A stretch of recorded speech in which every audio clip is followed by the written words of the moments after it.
19 विधानसभेच्या निवडणुकीत महाराष्ट्रामध्ये भारतीय जनता पार्टी शिवसेना युतीगा 2,30,58,525 मतं देत 5 वर्षाच्या भारतीय जनता पार्टी शिवसेना युतीच्या कारभारावर भारतीय जनता पार्टी शिवसेना युतीच्या प्रामाणिकतेवर शिक्कामोर्तब करत 161 विधानसभा क्षेत्रामध्ये बहुमतानी शिवसेना भारतीय जनता पार्टीच्या युतीला जनतेने मतरूपी आशीर्वाद देत सरकार चालवण्याच्या दृष्टीने लोकशाहीच्या मार्गाने शिक्कामोर्तब केलं।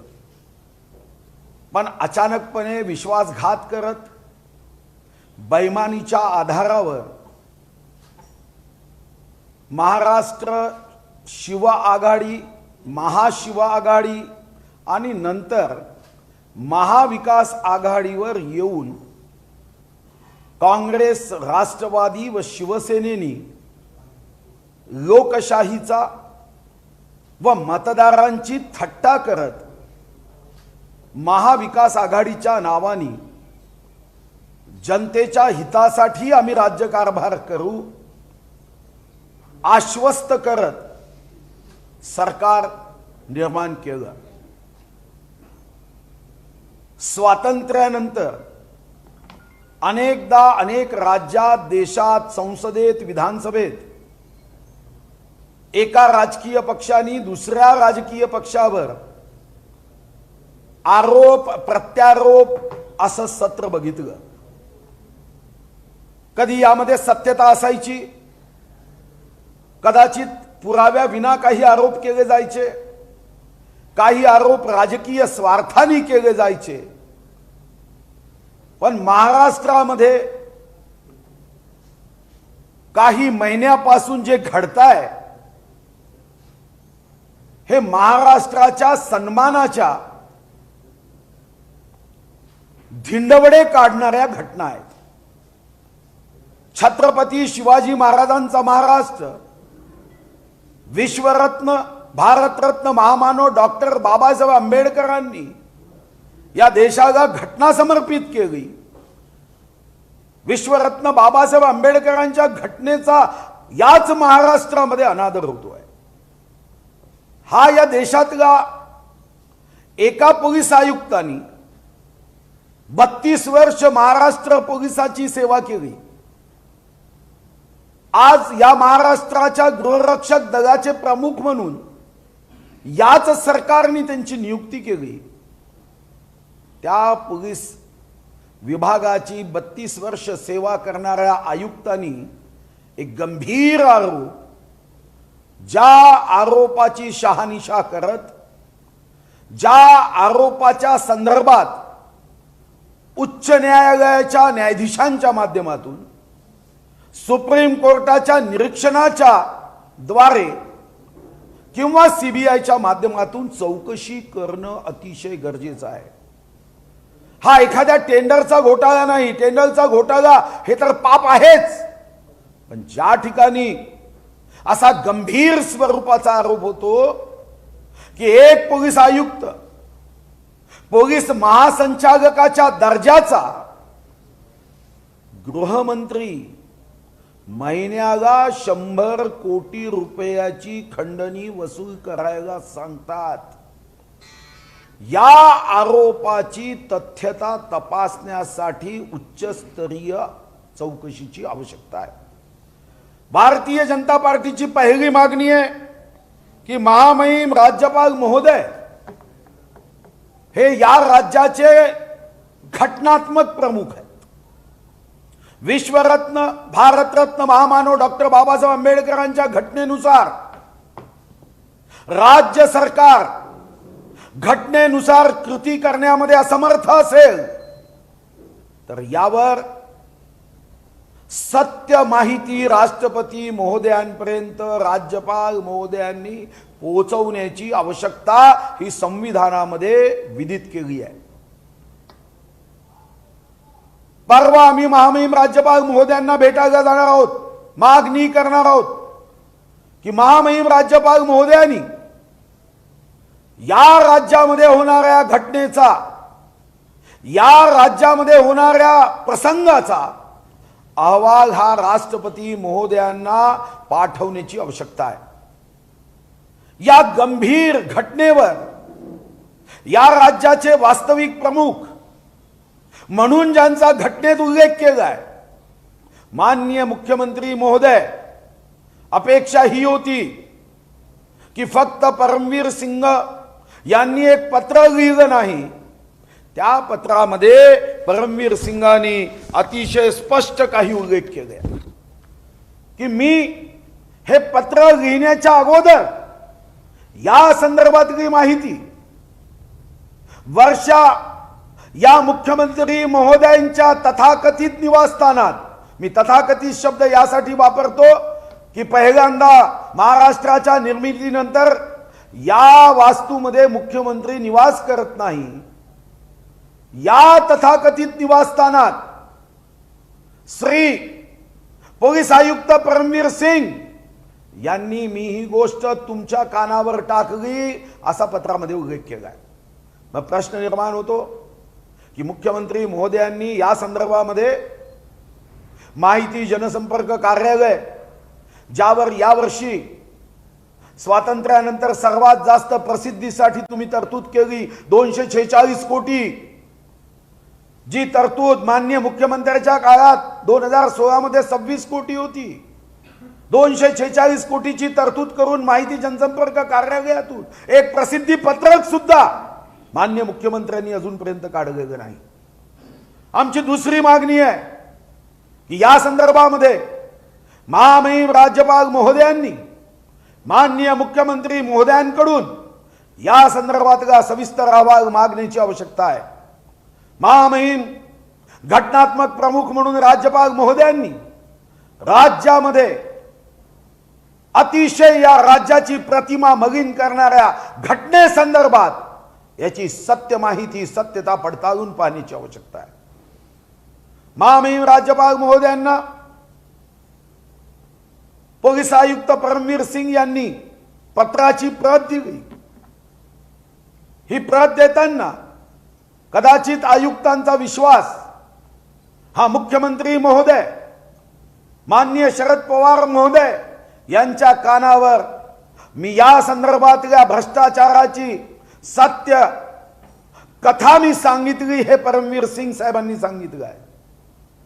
असं असताना मला असं वाटतं की या घटनेकडे अतिशय गंभीरपणे लक्ष देण्याची आवश्यकता असतानाही अतिशय सहजपणे या प्रकरणाला घेतल्या जात आहे.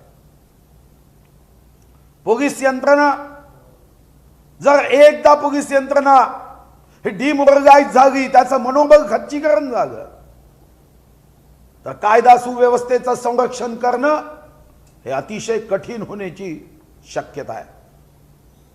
जो आरोप परमवीर सिंगांनी पत्रात केला, या पत्रासोबत त्यांनी व्हॉट्सअप चॅट सुद्धा पाठवलं.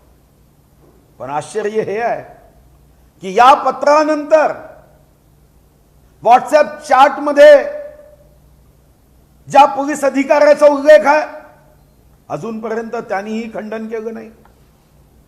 या पत्रामध्ये ज्या ज्या अधिकाऱ्यांची नावं, की ज्या अधिकाऱ्यांना गृहमंत्री आपल्या निवासस्थानी बोलवून खंडणीच्या संदर्भामध्ये अतिशय पार्टीच्या धोरणाला अनुसरून मार्गदर्शन करत होते, त्याही अधिकाऱ्यांपैकी एकानेही सांगितलं नाही. 1750 बियर बार दारू व्यावसायिकांकडून 3 लाख रुपये घेतले पाहिजे असं सांगितल्यानंतर या 3 दिवसात याचं खंडन कोणत्याही दारू व्यावसायिकांनी केलं नाही. यासोबतच यावर शंका घेणारे काही परिस्थितीजन्य पुरावे आहेत. एकीकडे राज्याचं सरकार आर्थिक अडचणी सांगत होतं, राज्याचं सरकार पदोपदी क्षणोक्षणी रोज महाराष्ट्र आर्थिक संकटात आहे असं सांगत होतं. पण या संकटात हातावर पोट घेऊन जगणाऱ्या कुटुंबाला 20 बिघाची सूट दिली नाही. पण या सरकारने 23 डिसेंबर 2020 ला बैठक क्रमांक 49 या ठिकाणी राज्यातील मद्य विक्रीच्या लायसन्स मध्ये साधारणतः 450 कोटी रुपयाची सूट दिली. FL3 लायसन्सला 50% सूट, FL4 लायसन्सला 50% सूट. आणि एवढंच नव्हे तर 1 सप्टेंबर 2020 ते 31 मार्च 2021 या 6 महिन्याच्या लायसन्स फी मध्ये सुद्धा 3 महिन्याची सूट दिली. डिसेंबरच्या अर्थसंकल्पात एकीकडे 20 बिघासाठी पैसे द्यायला सरकार वारंवार झोपेत सुद्धा आमच्या तिजोरीत खडखडाट आहे असं सांगत होतं.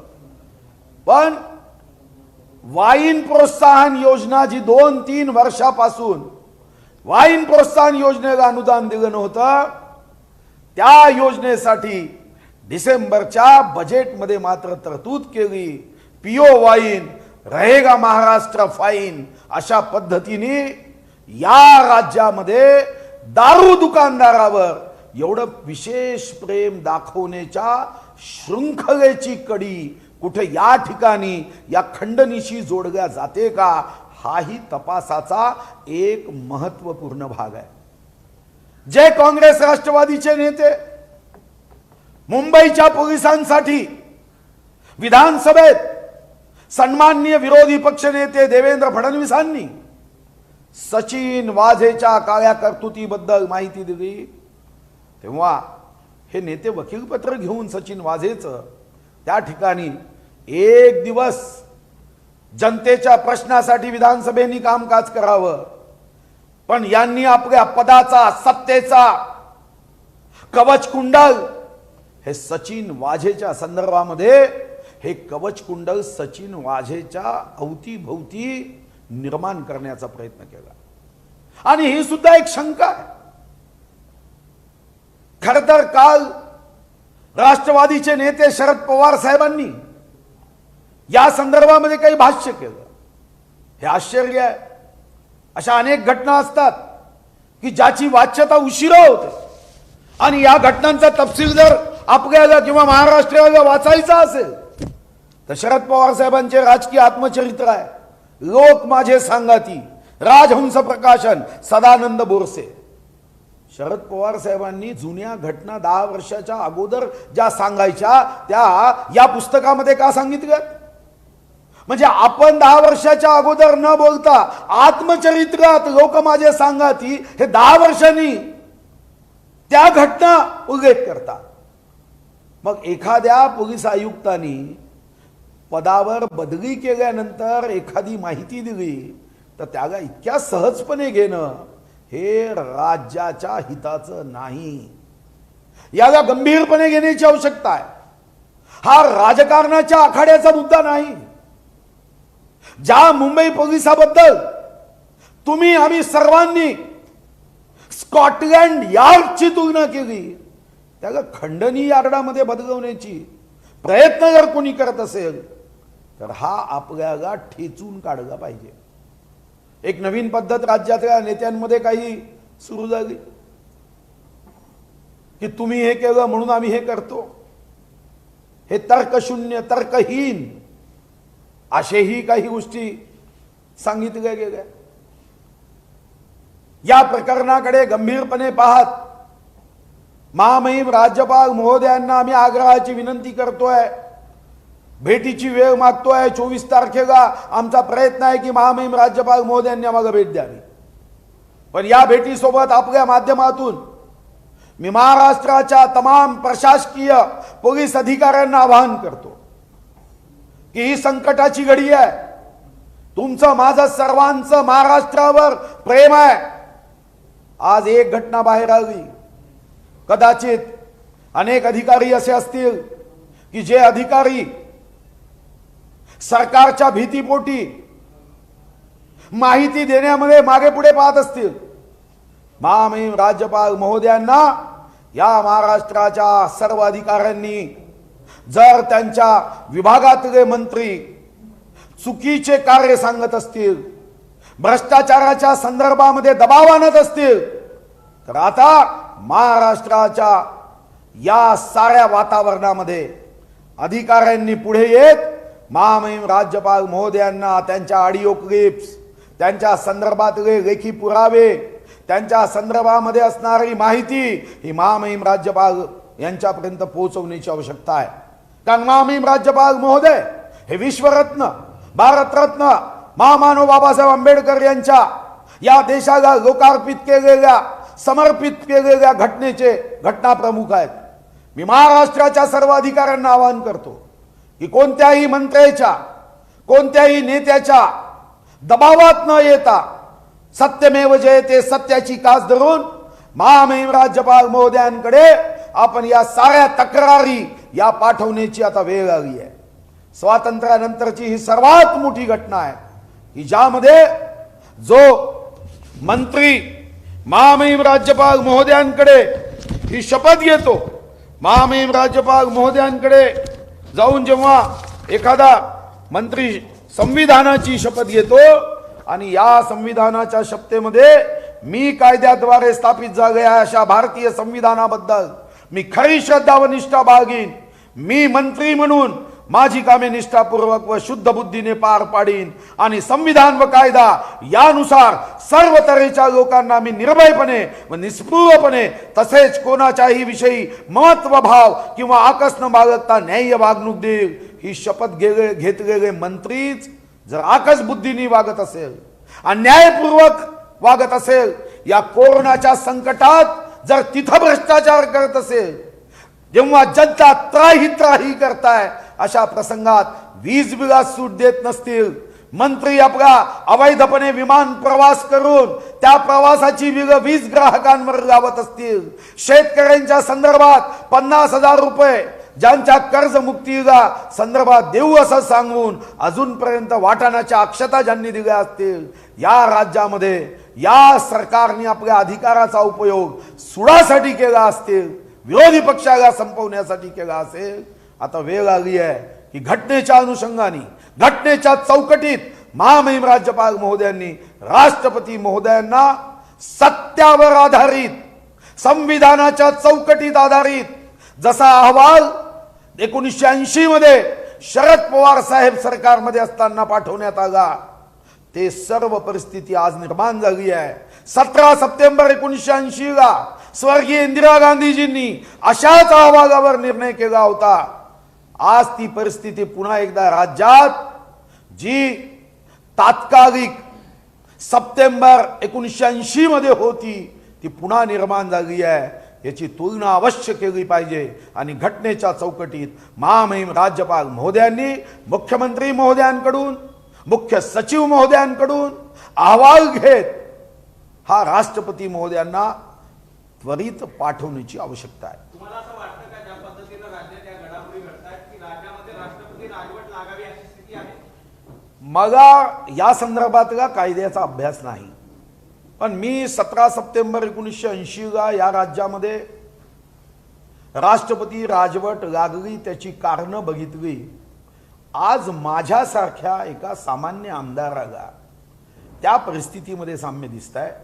पण या परिस्थितीमध्ये साम्य दिसतानाही मी राष्ट्रपती राजवट लागावी अशी मागणी करत नाही, तर राज्यपाल महोदयांनी सत्याच्या आधारावर घटनेमध्ये नमूद केलेल्या तत्व आणि तरतुदीच्या आधारावर सत्य कथन करणारा अहवाल राष्ट्रपती महोदयांना पाठवावा आणि माननीय मुख्यमंत्री महोदय व माननीय मुख्य सचिव महोदयांकडून असणाऱ्या या साऱ्या परिस्थितीच्या संदर्भात सत्य कथन असणारा अहवाल घ्यावा.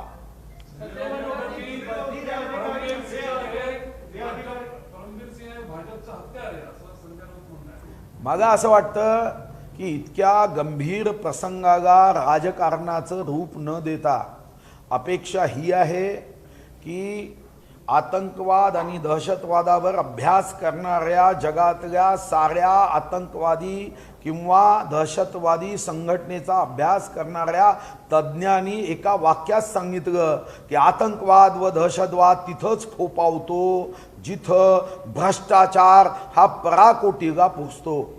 उद्या जर या महाराष्ट्रामध्ये एखादी आतंकवादी घटना झाली, दहशतवादी घटना झाली, तर याला पूर्णपणे हे सरकार जबाबदार असणार आहे की ज्या ठिकाणी पोलिसांचा उपयोग देवाच्या रूपात दानव हे जसं वाईट, साधूच्या रूपात रावण हे जसं वाईट, तसं पोलिसांच्या या पवित्र गणवेशाच्या मागे खंडणी मागणारे जन्माला घालणे हे तेवढंच वाईट आहे।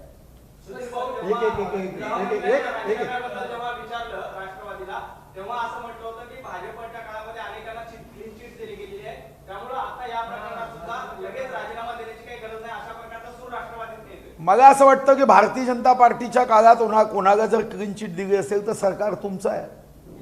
अशा ठिकाणी चुका असेल तर तुम्हाला फोडून काढता येतं, फटके मारता येतं, पण भारतीय जनता पार्टीने क्लीन चिट दिली असं संरक्षक कवच लावून आपले पाप गपवता येणार नाही। तुम्हाला जर भारतीय जनता पार्टीने चूक केली असं वाटत असेल तर फोडून काढा, पण तुम्ही त्या चुकाच्या मागे स्वातंत्र्यानंतरचा एक पोलीस आयुक्त हे एका राजकीय नेत्यांनी दुसऱ्या राजकीय पक्षावर केलेले आरोप नाही, याला सहजपणे कोणीही घेता कामा नये। हे अतिशय गंभीर आहे आणि या गंभीर प्रकरणाला अशा प्रकारची उत्तरं देत हे दाबण्याचा प्रयत्न करू नये। मला असं वाटतं की या संदर्भामध्ये उच्च न्यायालयाच्या न्यायमूर्तींना विनंती करून चौकशी करावी, या ठिकाणी दूध का दूध पाणी का पाणी करावं आणि हे सांगावं की आरोप खोटे आहे। पोलीस आयुक्तांनी दिलेलं पत्र, कारण तुम्ही सुरुवातीला बघितलं असेल पोलीस आयुक्तांनी पत्र दिल्यानंतर 24 तास हा संशय ठेवण्यात आला की त्यांची सही नाही।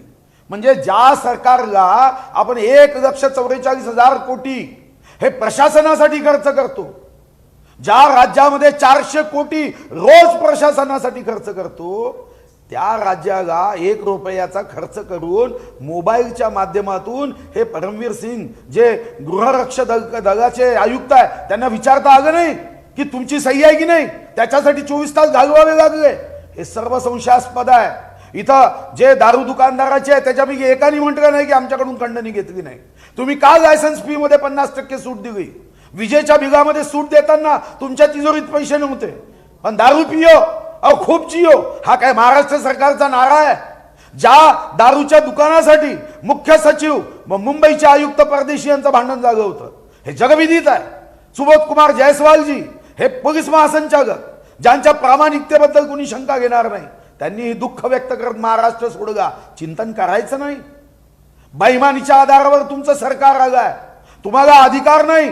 हा बहुमताचा जो दर्प आहे, अहंकार आहे, तुम्हाला बहुमत दिलंच नाही आहे। तुमचे एकूण 54 अधिक 44 98 आमदार आहे। शिवसेना भारतीय जनता पार्टीचे 161 आमदार होते।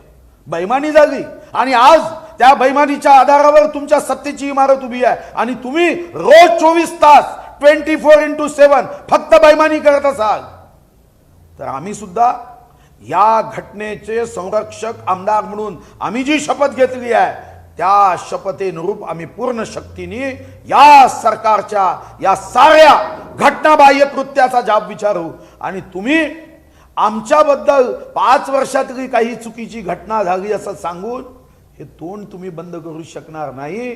चुकीची घटना आमच्या हातून झाली असेल तर आम्हाला सुद्धा चापकानी फोडा, पण आम्हाला चापकानी न फोडता तुम्ही पाठ वाचवू शकणार नाही। तुम्ही जर चूक केली असेल तर लोकशाहीच्या कायद्याचा असूड हा तुमच्या पाठीवर बसेलच आणि त्यासाठी महामहिम राज्यपाल महोदयांना आमची विनंती आहे की तुम्ही घटनात्मक प्रमुख आहात, तुम्ही हा अहवाल राष्ट्रपती महोदयांना पाठवला पाहिजे। सुधीर भाऊ, तुम्ही मगाशी म्हणालात की या सरकारला जे त्रस्त अधिकारी आहेत त्यांनी पुढे यावं असं तुम्ही आवाहन देखील करताय, त्यांना त्या अधिकाऱ्यांना संरक्षण करून तुम्ही नेणार आहात का आणि असे अधिकारी पुढे येतील असं मला वाटते? शेवटी आम्ही भारतीय जनता पार्टीच्या कार्यालयात तक्रारी मागितल्या नाही। साधारणतः आपल्या कायद्याच्या चौकटीत आणि आपल्या सेवेच्या संदर्भात असणाऱ्या महाराष्ट्राच्या कायद्याच्या चौकटीत अधिकाऱ्यांना आपली तक्रार किंवा आपल्याला असणारं जे काही अडचण आहे, समस्या आहे, संकट आहे, दबाव आहे, ते वरिष्ठांपर्यंत पोहोचवण्याची तरतूद कायद्यात आहे. मी कायदेबाह्य कोणतीही मागणी केली नाही. मी आवाहन करतोय की जे सन्माननीय मनसेचे नेते राज ठाकरे साहेबांनी एका गोष्टीकडे जे लक्ष वेधलं ते मी अधोरेखांकित करतोय की एका आयुक्ताच्या पत्राच्या संदर्भात अशा घटना अजून किती ठिकाणी झाल्या असाव्यात. तर एखाद्या ठिकाणचा जिल्हाधिकारी असेल, एखाद्या ठिकाणी मंत्रालयातले सचिव असेल, तुमचा पगार हा जनतेच्या परिश्रमाच्या श्रमाच्या करातून होतो. तुम्ही सरकारला बांधील नाही, तुम्ही घटनेला बांधीलात, तुम्ही जनहिताला बांधीलात आणि कायद्याच्या चौकटीत तुम्ही तुमची तक्रार ही राज्यपाल महोदयांपर्यंत पोहोचवू शकता. मी महामहिम राज्यपाल महोदयांना आम्ही वेळ मागणार आहोत. चंद्रकांत दादा पाटील यांच्या नेतृत्वात आम्ही जाणार आहोत आणि त्यांना विनंती करणार आहोत की तुम्ही घटना प्रमुख आहात. जेव्हा संशयाची सुई या मंत्रालयाकडे गेली आहे तेव्हा राजभवन हे घटना भवन म्हणून काम करणारं असावं आणि यासाठी तुम्ही अशा पद्धतीने व्यवस्था निर्माण करा की या ठिकाणी असणाऱ्या अधिकाऱ्यांना निनावी रूपाने सुद्धा कोणतंही नाव पत्ता न टाकता पण पुराव्यासहित ऑडिओ क्लिप सहित तुमच्यापर्यंत माहिती पोहोचवता यावी आणि यावर सुद्धा अहवाल व्हावा. कारण या ऑडिओ क्लिप जर आम्हाला पाठवल्या तर एका राजकीय पक्षाने हा आरोप केला असं होईल. या ऑडिओ क्लिप्स या निश्चितपणे राजभवनात जाव्यात. राजभवनामध्ये शेवटी आपलेच अधिकारी IAS तिथं आहेत, IPS अधिकारी आहे, त्यांनी विश्लेषण करावं. कारण राज्यातून मोठ्या प्रमाणावर अधिकारी ही माहिती देत आहेत की त्यांना कोणत्या पद्धतीने दबावामध्ये काम करावं लागतं, कोणत्या पद्धतीने अशा पद्धतीने त्यांचा सूड उगवला जातो. बदल्यांसाठी कोविडमध्ये सुद्धा ज्या पद्धतीने बदल्यांचा व्यवसाय तेजीमध्ये आला, कोविडमध्ये आवश्यक अनिवार्य बदल्या कराव्याच्या होत्या पण तेव्हाही जनतेचे 250 कोटी रुपये मातीत टाकले आणि बदल्या केल्या. या सर्वाची कडी शृंखला कुठं जोडल्या जाते का हे तपासावं लागेल. भाऊ, तुम्ही वारंवार एका ऑडिओ क्लिपचा उल्लेख करताय. त्या ऑडिओ क्लिप पोलीस अधिकाऱ्यांकडे काही मंत्र्यांच्या विरोधात आहे असं तुम्हाला वाटतं आणि त्या पाठवल्या पाहिजे असं वाटतं तुम्हाला? मला काय वाटतं हे जास्त महत्त्वाचं नाही. मी एक राजकीय कार्यकर्ता आहे. माझ्या हातून बोलताना कुठेही स्वार्थ राजकारण येता कामा नये. मी हेच आवाहन करतोय की अशा प्रसंगात जनतेने पुढे येण्याची आवश्यकता आहे. हे छत्रपती शिवाजी महाराजांचं राज्य आहे आणि अशा प्रसंगात बेडरपणे पण कायद्याच्या चौकटीत, मी कायद्याचं उल्लंघन करा असं कधीही सांगणार नाही कारण मी 26 वर्षापासून विधानसभा सदस्य आहे. कायद्याच्या चौकटीत या महाराष्ट्राला वाचवण्यासाठी महाराष्ट्राचा हा 4थ्या स्टेजवर गेलेला भ्रष्टाचार, या भ्रष्टाचारावर आपण नियंत्रण आणण्यासाठी आता अधिकाऱ्यांनी याची माहिती आवश्यक असेल तिथं नावासहित, आवश्यक किंवा भीती वाटत असेल तर बिना नावानी पण पुराव्यासहित हे महामहिम राज्यपालांकडे पोहोचवण्याची आवश्यकता आहे. कारण अनेक अधिकारी आम्हाला फोनवर माहिती देण्याचा प्रयत्न करतात आणि मी सांगतो की आम्हाला माहिती देऊ नका. कारण घटनेमध्ये, संविधानामध्ये ही माहिती आम्हाला घेण्याच्या ऐवजी तुम्ही ही माहिती राज्यपाल महोदयांना द्या. समीर क्लास सर, प्रश्न असा आहे की संजय राऊत यांनी सकाळी सांगितलं की राज्यामध्ये राष्ट्रपती राजवट लावण्याचा प्रश्न आहे तर काही परिस्थिती नाही, उलट पक्षी केंद्र सरकार बरखास्त करावं कारण ते केंद्र सरकार राज्यांच्या अधिकारांवर अतिक्रमण करतात. मला असं वाटतं की राष्ट्रपती राजवट लावण्याच्या संदर्भात हा निर्णय घेण्याचा अधिकार ना सुधीर मुनगंटीवारला आहे, ना देवेंद्रजी फडणवीसांना आहे, ना संजय राऊत साहेबांना आहे. हा पूर्णपणे अधिकार राष्ट्रपतींना आहे. महामहिम राज्यपाल महोदयांनी घटनेच्या चौकटीत राहून अहवाल द्यावा लागतो आणि म्हणून हा काही अधिकार किंवा आमची मागणी राष्ट्रपती राजवटीच्या संदर्भात मी बोललो नाही. पण अहवाल दिला पाहिजे ही घटनेची चौकट आहे आणि राष्ट्रपतींनी कायद्याच्या चौकटीमध्ये, संविधानाच्या तरतुदीमध्ये या अहवालाला तपासलं पाहिजे. जर कायद्याच्या बाह्य वर्तन सरकारने केलं नसेल, जर 100 कोटीची खंडणी मागितली नसेल आता ही खंडणी महिन्यागा तर वर्षागा किती हा हिशोब जर लोक विचारत नसतील आणि या संदर्भामध्ये का वाचवलं जातं? गुन्हा मोठा आहे, आरोप मोठा आहे, हा खोटा की खरा हे जर मीच माझ्या चुकीचा वकील आहे, मीच माझ्या चुकीचा न्यायाधीश आहो असं होता कामा नये.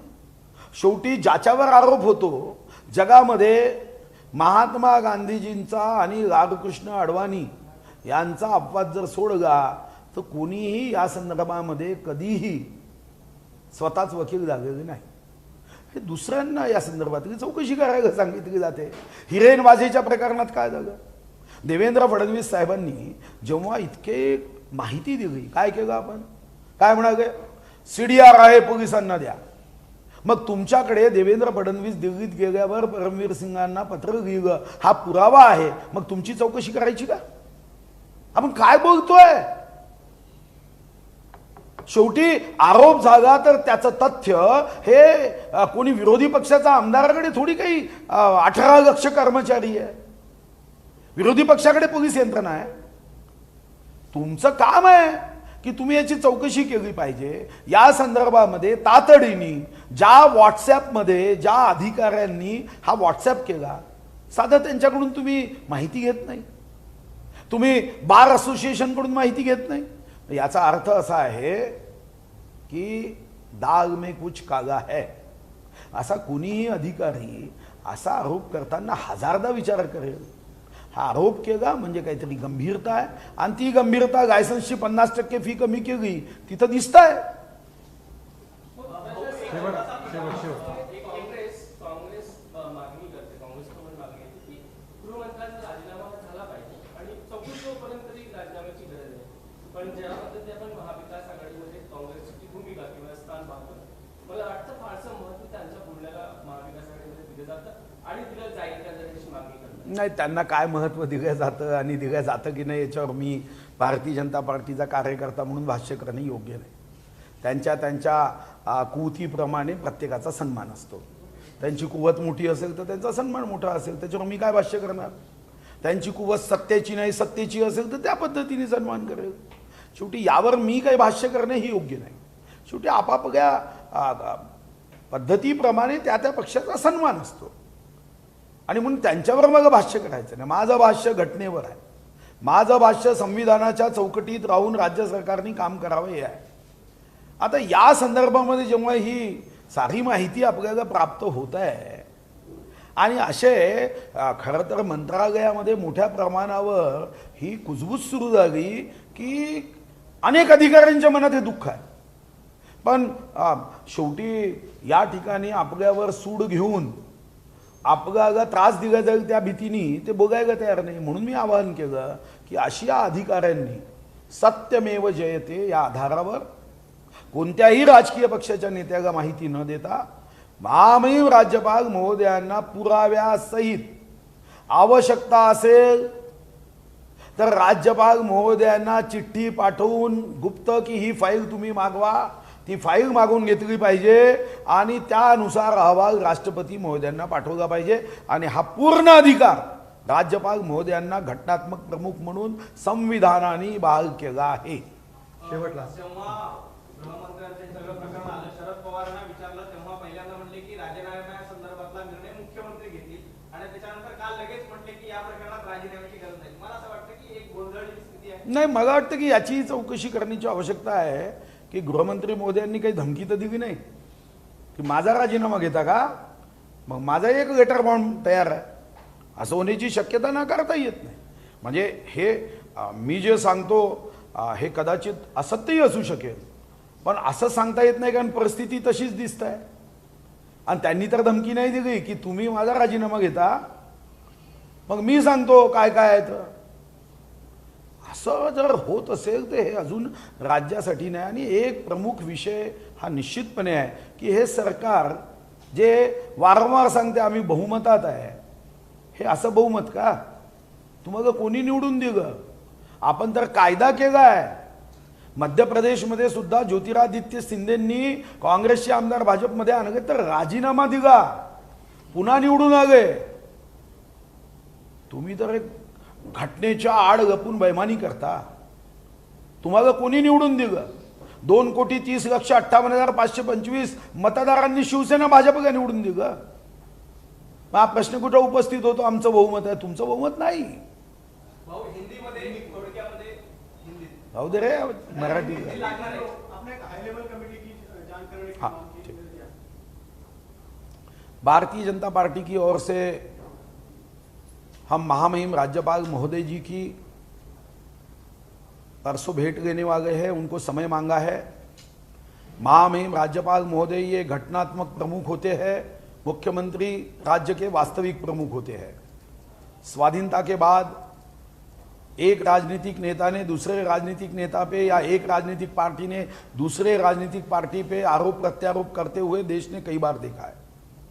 कहीं पे टेंडर का घोटाला देखा है, कभी कोयला घोटाला देखा है, कभी 2G घोटाला देखा है. मगर ये बड़ा गंभीर ऐसा आरोप है कि एक पुलिस महासंचालक ये गृहमंत्री पर आरोप कर रहा है कि 100 करोड़ रुपए की खंडनी मांगी जा रही है. जब दानव देव के रूप में आते हैं, जब साधु के रूप में रावण आता है और पुलिस के रूप में खंडनी मांगने के लिए खंडनी खोर आते हैं, तो हमारे देश का संविधान को बहुत बड़ा धोखा होता है. पुलिस व्यवस्था को अगर गृहमंत्री भ्रष्ट बना रहे हैं तो दहशतवाद और आतंकवाद का ये विषारी वृक्ष ऐसे भ्रष्टाचार के भूमि पर बढ़ता है. महाराष्ट्र के जनता ने बहुत सहन किया है. इसके पहले भी आतंकवादी, दहशतवादी, नक्सलवादी हमले देखे. हमारे मुंबई के जान लगाकर जाबाज पुलिस अधिकारियों ने इस मुंबई को बचाया है. जो अपने परिवार की चिंता न करते हुए महाराष्ट्र की चिंता करते हैं, ऐसे पुलिसों को खंडनी के लिए कहना यह बहुत गंभीर आरोप है. और इसलिए हमने महामहिम राज्यपाल महोदय को हम ये मांग करने वाले हैं कि आप घटना के चौकट में संविधान के प्रावधान के तहत जो महाराष्ट्र की सत्य परिस्थिति है वो महामहिम राष्ट्रपति महोदय को अवगत कराए. महाराष्ट्र के वास्तविक प्रमुख माननीय मुख्यमंत्री जी को आप निमंत्रित करिए. अगर वो आते नहीं है तो उनसे अहवाल मांगिए. मुख्य सचिव महोदय से अहवाल मांगिए. और ये सारी जो घटनाक्रम है, क्योंकि जब ये आरोप हो रहा है कि दारू दुकानदारों से पैसे इकट्ठा किए जाने के लिए कहा गया, तो दूसरी ओर ये भी दिख रहा है कि महाराष्ट्र की आर्थिक स्थिति संकट में है ऐसा कहने वालों ने महाराष्ट्र के 28,000 दारू लाइसेंस धारकों को 450 करोड़ की छूट दी. हमारे पास गरीब जो व्यक्ति 100 से 100 यूनिट तक बिजली का उपयोग करता है, उनको छूट देने के लिए हमारे पास पैसे नहीं है. पर महाराष्ट्र को मध्य राष्ट्र बनाने के लिए दारू पियो खूब जियो, इसके लिए हमारे पास 450 करोड़ रुपए है. हमने दारू बेचने वालों को 450 की मदद की, गरीबों को मदद नहीं की. और यह सरकार ये बहुमत के आधार पे है ऐसा जो घमंड दिखाते हैं, यह घमंड पूरी तरह से झूठ है. यह सरकार, जनता ने कभी इसका चयन नहीं किया. 2019 में जब चुनाव हुए तो 161 विधानसभा में भारतीय जनता पार्टी शिवसेना के युति के उम्मीदवारों को जनता ने चुन के दिया है. कांग्रेस को 44, राष्ट्रवादी को 54. ये तो 2 आंकड़ों में सिमट के 100 के नीचे थे, मगर बेईमानी किए. और बेईमानी करते हुए इन्होंने एक राजनीतिक जिहाद करते हुए यहां पे जनता के मतों का अनादर किया, संविधान की धज्जियां उड़ाई है. सारी इलेक्शन की प्रक्रिया को हमने नजर लगवा दी है. हमारा कानून कहता है अगर बेईमानी करनी है तो इस्तीफा दो, पार्टी छोड़ना है तो इस्तीफा दो. मध्य प्रदेश में कुछ कांग्रेसियों ने भारतीय जनता पार्टी में प्रवेश किया, इस्तीफा देना पड़ा. मुझे लगता है कि अब वक्त आ गया है. बेईमानी के आधार पर जो सरकार बनी है, 24/7 इनकी बेईमानी तेजी से बढ़ रही है. और ऐसे समय तख्त बदल दो, ताज बदल दो, बेईमानों का राज बदल दो, यह आधार पे महाराष्ट्र में भारतीय जनता पार्टी सरकार के खिलाफ तीव्र शंखनाद करेगी।